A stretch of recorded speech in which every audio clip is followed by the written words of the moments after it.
Well, hello everyone, and welcome back to Trek Mission Log.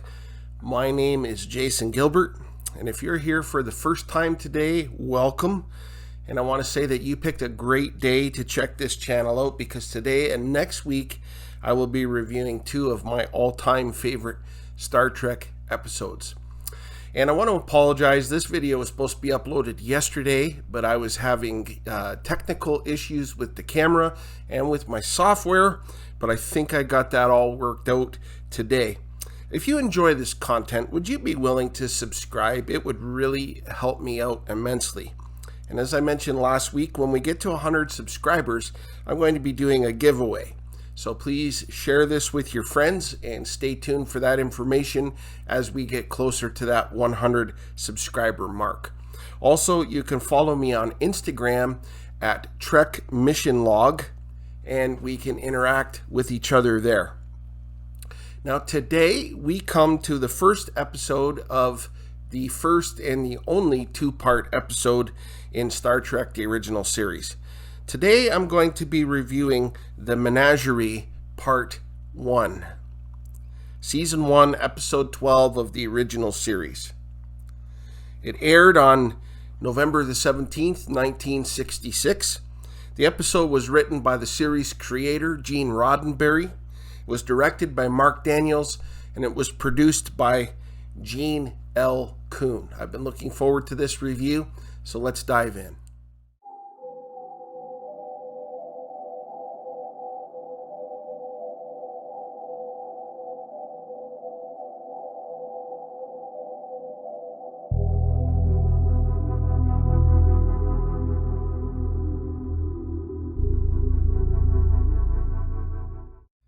As the episode opens, the Enterprise is in orbit around Starbase 11, and Kirk, Spock, and McCoy beam down. They receive word that the Commodore is curious as to why they have arrived there. Kirk, looking surprised, said they received a subspace message ordering them to divert there. Upon meeting with the Commodore, Kirk said the message came from Captain Pike urgently telling them to go there. His first officer, Spock, received the message. The Commodore said that it is impossible that Pike sent the message, and he showed them why. He led the three of them into the medical area, more specifically into the intensive care area, where he introduces them to Captain Pike, who is severely disfigured with burn marks on his face, and he is an invalid, and he is in a chair and can only answer yes or no questions with a light. 1 blink for yes, 2 blinks for no. And with 2 blinks, he indicated that he did not want to see them. Spock asked if he could remain. Captain Pike gave 1 blink for yes. As the Commodore, Kirk, and McCoy leave, Spock indicates that he has something well planned. It would take 6 days at maximum warp, and Pike keeps blinking no. Spock said, "I have never disobeyed you, but this time I must." He says he knows it's treachery, but in this instance, he has no choice. Pike keeps blinking no.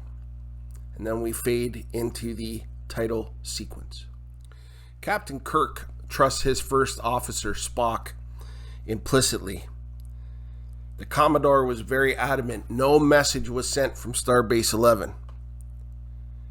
After a brief discussion, Kirk, puzzled, asks who would want to divert us here. He indicates that they've had no trouble with any alien species in the part of the space that they're looking into. And then we go into the computer center where the Commodore is sending a message, and we see in the background that Spock is sneaking around there. He gives a Vulcan nerve pinch to one of the operators, and then he begins making changes to the computer. We learn about Captain Pike, how he was exposed to delta rays while saving a group of kids, and that the chair that he is currently in responds to brain waves. His brain waves can move the chair forward and backwards and from left to right. And as I mentioned earlier, he can respond to yes or no questions with blinking lights. Now, in the computer center, Spock programmed the computers to give the Enterprise orders. The orders are fed into the ship's computers and are top secret. Another operator walks in and sees what Spock is doing, and after a short fight, he too falls victim to the Vulcan nerve pinch. And Spock then feeds tapes into the computer which mimic the voice of Captain Kirk. Spock then notifies that the ship's computers will be going on a voyage, and that the ship's computers will handle the helm. Kirk and McCoy are on the Starbase, and they are watching Pike on the monitors. He keeps blinking no. Kirk asks if this could have anything to do with Spock. Either someone sent a message, or someone on the ship lied about receiving it. Could it be Spock? Interestingly, McCoy, the one who argues with Spock all the time, becomes Spock's defender and says that it is impossible for Spock to lie. And at that point, he gets summoned to the Enterprise because of a medical emergency.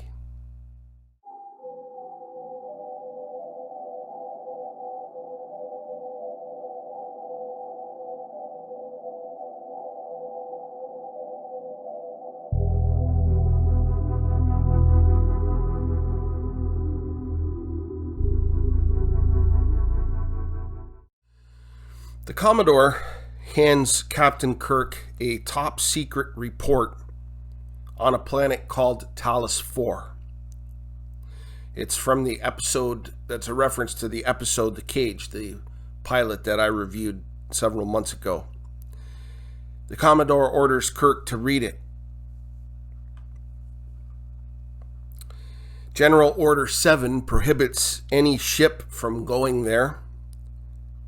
And Kirk opens the report, and he discovers that Captain Pike and Spock once took the Enterprise there.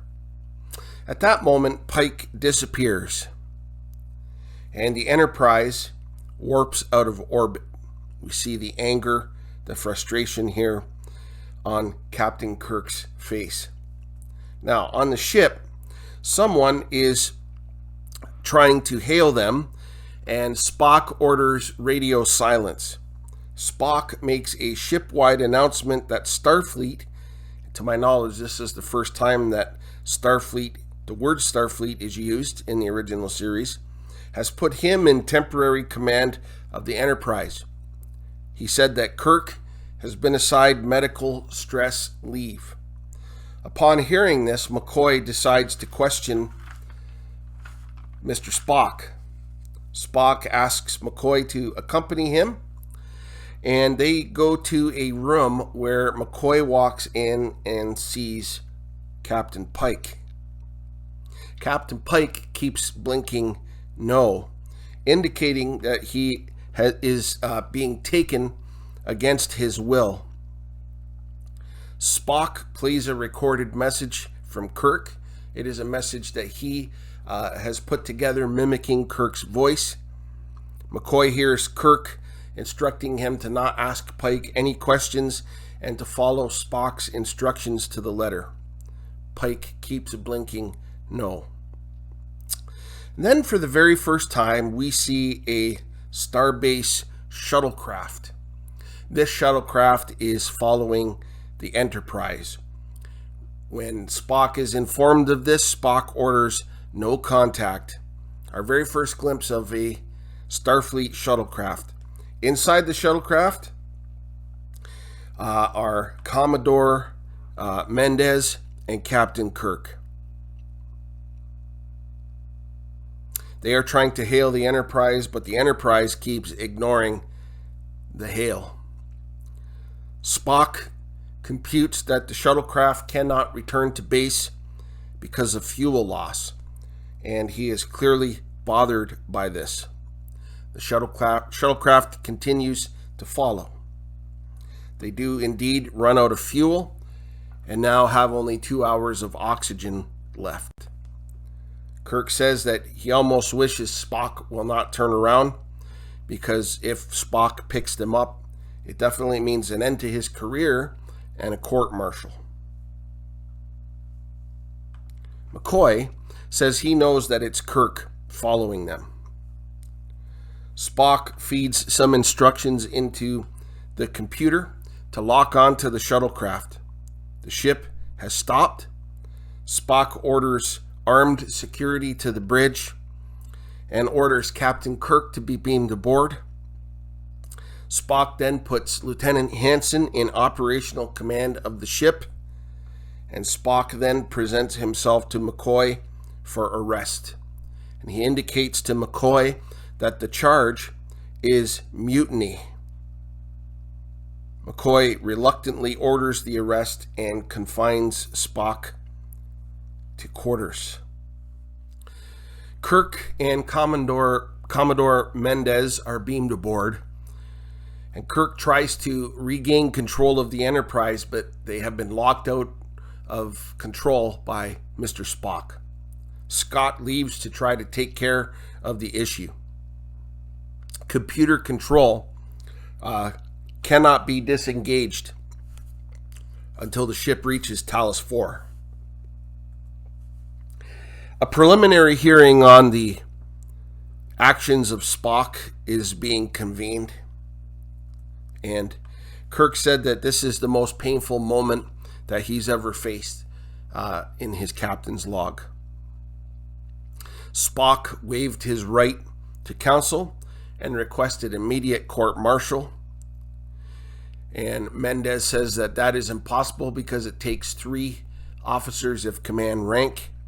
Spock indicates that Captain Pike is aboard and is still on the active duty roster and can serve as the 3rd member of command rank. The court-martial is then convened and Spock pled guilty. We see the formal uniform attire for the first time. Now, Spock could be facing the death penalty for his actions. Commodore Mendez demands to know why he is taking Pike to Talos IV. Spock requests that the monitors be engaged. Now, it's here where we start seeing footage from the pilot episode, The Cage. Now, I've reviewed that episode in detail. I'll link that in the description below. So my comments regarding this footage will be minimal. Spock explains that what they are seeing is 13 years ago. Kirk orders the screen off and asks Pike if that was really him on the screen. Pike blinked yes. Kirk asks how it was possible because no ship makes records in that sort of detail. When Spock was answered how it was possible, or asked how it was possible, he refused to answer. No record tapes were made during that voyage. Kirk wants to see more. Spock explains what they are seeing. The Enterprise picking up an old-style distress signal from the Talos star group. We then see different moments from the episode The Cage, beginning with the Doctor's visit to Pike's quarters, where they discuss Pike's recent fight on Rigel. Spock interrupts to tell them that there are survivors on Talos IV, 11 of them, and so Pike decides to go there. At this point, the Commodore orders the screen to be shut off. He congratulates Spock on his technical prowess. Pike indicates by blinking yes that they are seeing the actual events of 13 years ago. Spock said that if after viewing the evidence that the court wishes to turn the ship back, Spock will release the computers. Kirk wants to continue. Pike now has to decide if he wants to continue, and Pike blinked yes. And so they continue viewing the voyage of the Enterprise to Talos IV. They witness how Pike preps a landing party to beam down to the surface. They beam down and find some strange things on the surface, like humming blue flowers. Eventually, they encounter an aging group of survivors, and amidst all those elderly people, they meet a young lady named Vina. Odd that she is with them. We then see the Talosians, who are watching this on the screen. Pike is absolutely taken with Vina. Can't take his eyes off of her. Vina talks about a secret. The court then sees how the Talosians took Pike underground. The screen goes off. A message comes in stating that the Enterprise is receiving their video feed from the planet Talos IV. And it comes out that it's a violation of Starfleet general orders. Starfleet orders the Commodore to take over the ship. He said that by doing this, Spock not only ruined his career, but he also ruined Kirk's career as well, because Kirk is responsible for the conduct of the crew under his command. Even with all of that, Spock still refuses to return control of the ship. The Commodore puts the court-martial in recess. Kirk asks Spock if he has lost his mind. Spock begs Kirk to not let Starfleet stop him. It's Kirk's career, but it's Captain Pike's life. And that they need to see the rest of the transmission in order to understand what Spock is doing. Kirk orders Spock to be locked up. And as everybody leaves, Kirk stands alone with his thoughts. And the story concludes next week.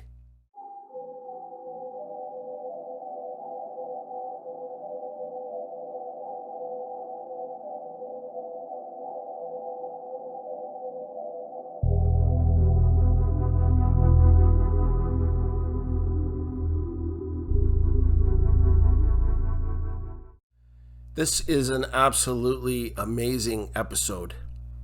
I hope you'll forgive me if I'm gushing a little bit as I talk about this. This episode has so many incredible elements. We got to see a side of Spock that we don't normally see, his humanity. And although we don't get to the particulars of why Spock did what he did till next episode, we do get an indication that Captain Pike's life depends on it. And going beyond his friendship and loyalty to Kirk and to Starfleet, Spock comes up with a plan to hijack the Enterprise to take it to Talos IV, the only forbidden planet in the Federation, punishable by the death penalty, to get his former captain there because of his compassion and concern for Pike's life. I have to say that Leonard Nimoy gave an absolutely brilliant performance here. Even when the shuttlecraft followed the Enterprise, we see Spock's struggle, and it is beautifully acted. Definitely Nimoy ran away with this episode. Now that I mentioned the shuttlecraft, this is the very first time we see it in this episode. And it would become a staple in the series going forward. The shuttlecraft was very, very cool to see. I love this element of Star Trek. Another first was the use of the word Starfleet. Again, would become a staple for the series. McCoy stood out in this episode as well. On the Starbase, he got into an argument with Kirk about Spock. Kirk was considering the idea that somehow Spock was behind this, and it was McCoy who defended him, which made it all the more meaningful when Spock presented himself later in the episode to McCoy for arrest. The surprise and shock in the Doctor, wonderfully acted by DeForest Kelley. I have to say too that Shatner also gave a wonderful performance. He was the series' main star, but in this episode, he played second fiddle to Leonard Nimoy, and he did a fantastic job. Gene Roddenberry crafted an incredible story here, which used elements from the first pilot that was filmed called The Cage. And at this point, no audience ever saw it. So the audience watching this episode are seeing for the very first time footage from that first pilot episode. In my opinion, a great move by Roddenberry to bring the story of that episode into the overall mythos of Star Trek. The Menagerie made that pilot episode legendary. The pacing of this story is spot on. It was intense. It was fast-paced. It was packed, full of tension. At the end of part 1, it really leaves me wanting to see part 2. Just great stuff here. I could go on and on. It's difficult for me to come up with anything negative about this episode, but there are 2 things that I feel the episode did lack.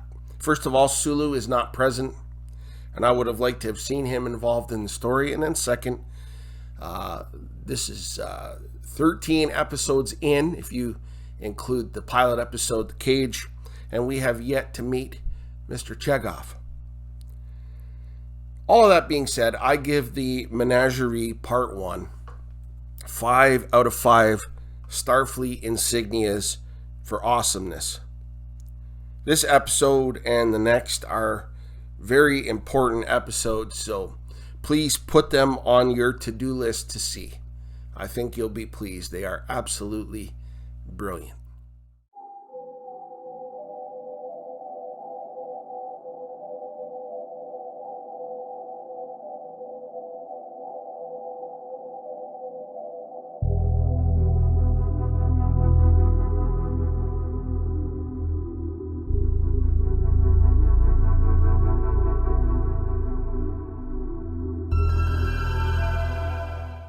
Well, that wraps up this week's edition of Trek Mission Log.